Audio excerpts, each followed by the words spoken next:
Hello everyone, welcome back. This is TechMedic. Thank you for joining me today. Today's video is going to be about Gold River Project. And if you pick this open world survival game up, it is a 30 square kilometer map, just in case all of you are wondering.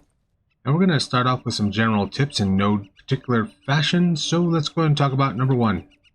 This is what a save point looks like. It's going to be found outside of some of these cabins, as well as ranger towers and radio towers that are out there. So if you see these, save and save often, because it's going to really come in handy, especially if you get ambushed by cougar, which I have already had that opportunity. So you can go ahead and save, and I recommend that you go ahead and create a backup as well, because sometimes the game acts a little janky, and early access bugs, we can expect these to get ironed out. But that's your first tip: save and save often, and this is what they look like. Okay guys, just some more key features that you can pay attention to is the third person and first person is going to be used by the V key. So by pressing V, you can go ahead and switch perspectives. Every time you enter a loot chest, you're going to be using tab to go ahead and exit that. You can find all your crafting in this menu right here. By learning something, right clicking and selecting learn, you're going to sacrifice whatever it is material wise in order to go ahead and learn new recipes. That's how you learn some of the recipes, as well as looting schematics. You can alleviate a lot of these different weird glitchy bugs by just reloading the game. So make sure that you make a campfire and that you go ahead and save. By placing the marker, you can hit the T key, and that'll go ahead and allow you to mark items for your party, saying let's go over there, so you can give them a general direction. However, I noticed that once you start moving around and you start losing sight of that, that will eventually disappear, as you can see. But other than that guys, just make sure you stay hydrated and fed, and keep your eyes out for all these little notes that you can get. They will give you hints into different areas that you can explore. You will sometimes find maps for treasure. There's a whole bunch of other stuff. So let's get on to the next subject. The next tip is that you're probably going to wonder which way to go. So you want to go ahead and follow this trail. It's going to actually give you the directions right here to Eagle Ridge Campground. You're going to go ahead and run along this way. Make sure that you follow the trails. They can bleed into the wilderness, so you want to make sure that you're following them pretty closely. You can run pretty fast, but I recommend that you save your stamina and your food, because you'll be plowing through that like no tomorrow.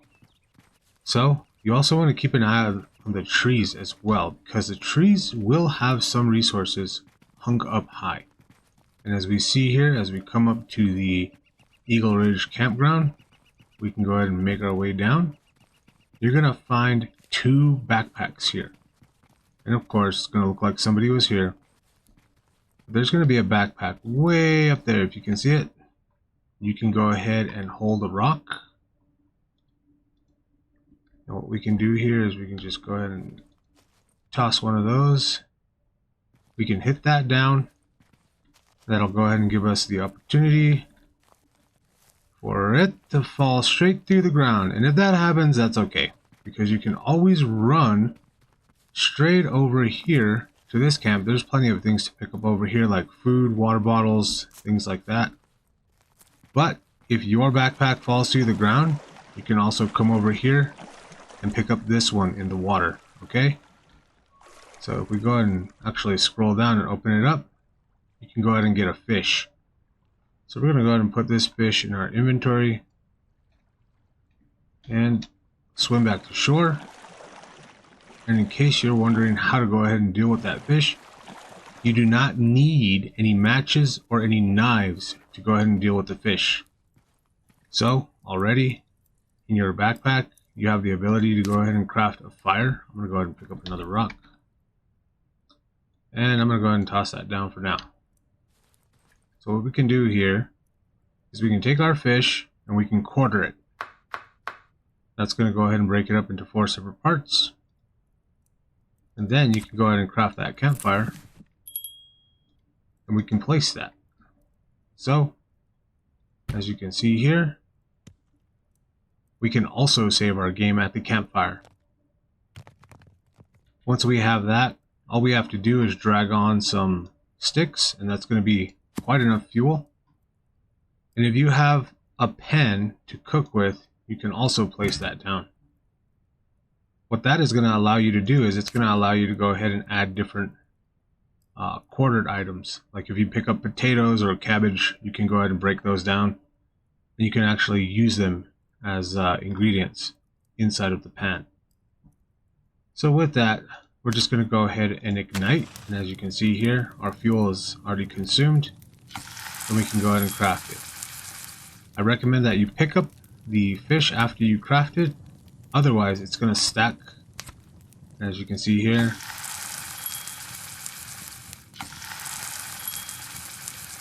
it'll go ahead and stack too, so looks like we got the benefit of that. That was good. But sometimes it'll go ahead and stack on top of each other, especially the water bottles when you go ahead and actually use them.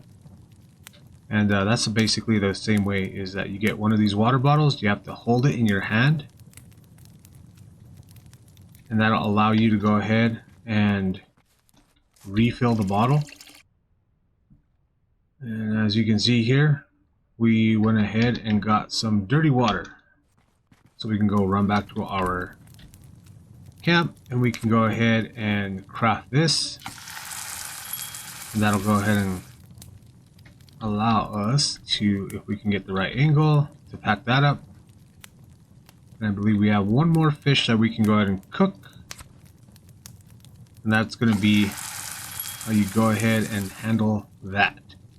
So we got all of our food in our chef's pouch. You're going to find many different pouches that pertain to different items. This one just allows me to hold on to all my food. And of course we could just right click and eat. And the game is a little bugged out, so it is going to go ahead. You can hit V to actually jump out. Sometimes your utensils will stay in your hands. Well, let's go ahead and talk about fishing. Fishing is one of the easiest things to do. You're going to find fishing poles all over the place. I recommend that you just follow this camp. There is, along the river, another hut down this way somewhere that has a fishing pole in it. And of course, that way. So whichever way you follow along the bank of the river, you're going to find a fishing pole. And you're going to find some lures as well. So let's go ahead and talk about our fishing pole. The fishing rod, we can go ahead and make bone hooks. Inside some of the cabins, you're going to find like jaw bones or just regular bones. You can turn those into actual bone hooks by learning. You right click and you click on learn, and that'll go ahead and give you the corresponding crafting recipe in order to make the bone hook. And you just quite simply drag it and drop it right onto the fishing pole. And that'll be how you go ahead and achieve that. And it's a super easy game, so we just go ahead and toss that out there. It'll actually give you the directions on how to fish. Alright, now that we got a fish on the hook, we can go ahead and wait. And then we just simply continue to reel and let go when it tells us. Keep in mind that you're going to be gaining skill points during this whole duration, so make sure that you go ahead and fish as much as possible. The better fishing you get, the easier this process is going to become. And it's important to note that everything is skill based by learn by doing. So very much like Vane. And once we got that fish, we can go ahead and check out our pockets. And there we go, we got a trout. We can go ahead and quarter that. That'll give us a piece of meat. And like I said, we didn't even need any matches, any starter, nothing like that. No tinder. It's not as robust in the fire making properties as the long dark. And I assume that they're going to make that difficult. But that's pretty much how we go ahead and cook those things. Now let's talk about getting some of this gear here. Okay, in order to go ahead and get some of the best gear that you can acquire, you're going to be opening up some of these. And of course, these boxes will have the chance to have a hatchet, as you can see here. a pickaxe in which you can go ahead and equip to your hip, because this pickaxe will take up like 6 spots inside of any inventory. And once you got this, especially the pickaxe, what you can actually do is from this starter cabin, you can actually run back into the woods. And I'll kind of show you the direction here. And what we want to do, let me hold my compass just so you know which general direction we're going. And there we go, we're going southwest. You're going to run into this cabin. And you're going to find a bunch of stuff. There's some tools. As you can see there, we got an extra battery, which I actually need for my flashlight. Some scrap metal and a hatchet. That inventory is too small to have the pickaxe. As you can see, it's only 1 row. But inside, there's plenty of other things that we can go ahead and pick up some of these. I don't know what that is for just yet. But you got the opportunity to get a cooking pan, of course. There's a campfire right here that you can go ahead and boil some water. But from this cabin, okay, we're going to be heading northwest-ish. And that's going to go ahead and take us into this field. We just want to keep on running. I want to show you this spot because it is really important. It has the best gear that I've found so far. And if you build a fire right next to this pit, you can save and reload, and you can loot that container over and over until you get some gear. I know it's a little cheesy, but it sure does beat running all over the place and not getting nothing and potentially dying to a cougar too. So once we just go northwest, you're going to notice there's this road right here, and I should be running on it actually. But we're going to get to this camper over here. Once we get to the camper, you can go ahead and check out a little loot container there. But you're going to notice some birds flying around here. And over here is a blocked entrance. So with this blocked entrance, you're just going to want to mine everything out and then crawl in. If you have a flashlight, it's good to go ahead and use it. But generally, you can fumble your way through the dark. You can go ahead and open this up. And it doesn't have anything now because I actually didn't reload. But you'll find the hiking pants, which have are actually mislabeled as cargo pants, but they have a lot of pockets. And you'll find the yellow rain jacket as well, which has a lot of pockets. So with that, your inventory is going to be all set up. You're going to have a fishing pole. You're going to be able to feed yourself as well as boil water so that you can stay hydrated. And of course, I need to get out of this here tunnel.